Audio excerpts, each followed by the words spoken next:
Alright, now you're on to step 2. What I want you to do first thing is to lock this court layer because we're done with it. Just press that lock. It's now locked. I can't do anything. You notice that it's got this, when I mouse over it with, I still have my line tool. It's got the little pencil or whatever with the circle and a line slash through it saying, hey, you can't do it. And if I click to try to draw, it says the current layer court is either locked or hidden. Would you like to unlock and show this layer? I'm going to say no. That's just a warning to me that, hey, I don't intend to draw on it.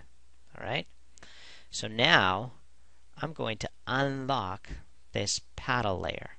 And my paddle 1 layer, I'm going to choose to draw. I'm going to choose my rectangle tool.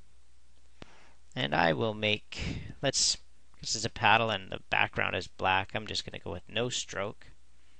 Right here, no line color. And I'm going to make this particular paddle, I'm going to make it a green paddle. And just so that we can see where we're drawing, I'm going to use my zoom tool. And I'm just going to draw a rectangle. Oops. I want a rectangle in this area. And this is where I'm going to draw my paddle. Alright? Notice I'm zoomed in 324%. That doesn't matter what size. I can go, okay, you know what? Might be too big. I'm going to go 200%, just so you can see. Alright. I just want to draw a paddle with my rectangle tool. And I'm going to go back, grab my rectangle tool. Alright? And I'm going to just draw a rectangle that runs along this border. And let's let the rectangle be maybe that big. I'm going to click up here in my keyframe under paddle 1. I'm just going to click this keyframe and notice that it has selected this paddle, and I'm going to use my arrow keys on my keyboard, and I'm just going to arrow out so that it runs right along the edge of that border. Alright? Now the other thing I'm going to do is I'm going to go up here to edit, and I'm going to say, you know what? Once it's selected, I want to copy it. Alright? Then I'm going to lock this paddle layer, and I'm going to unlock paddle 2, click in this keyframe, and I'm just going to go edit, and I'm just going to go, I'll say paste in center, which it didn't really do. Maybe it pasted it in the center of my page. But now, let's go back. Let's zoom out to 100% here so I can see my entire court.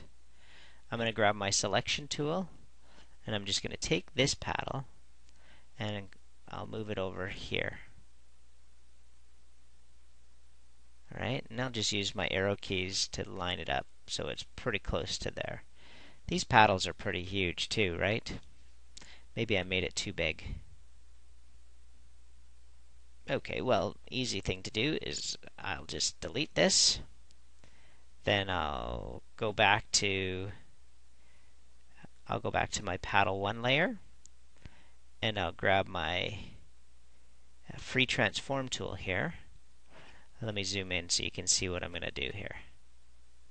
Right, zoom in on this. I'll take my free transform tool, and I'm just going to pull on one of these handles here. I'm just going to pull it in to make this paddle smaller. Okay, there's my new paddle. I've shrunk it down in size. Now I'll go edit, I'll copy it again, lock this layer, go to paddle number 2, I'll select that keyframe, that's what I did there. I'm going to go to edit, and I'm going to paste in center. There we see it. I will zoom back out again to 100% so I can see my entire court. And I'm going to take this one and I'll just move it over here. And I'll use my arrow keys to finally adjust it. It's now where I want it. The only thing I need to do is change its color now. And I'm going to go File, or no, I'll just change it to blue. So I have a blue paddle and a green paddle. Alright, and And now make sure you save it. And this time you just have to go File, Save. So it's all set, and you can go on to the next tutorial.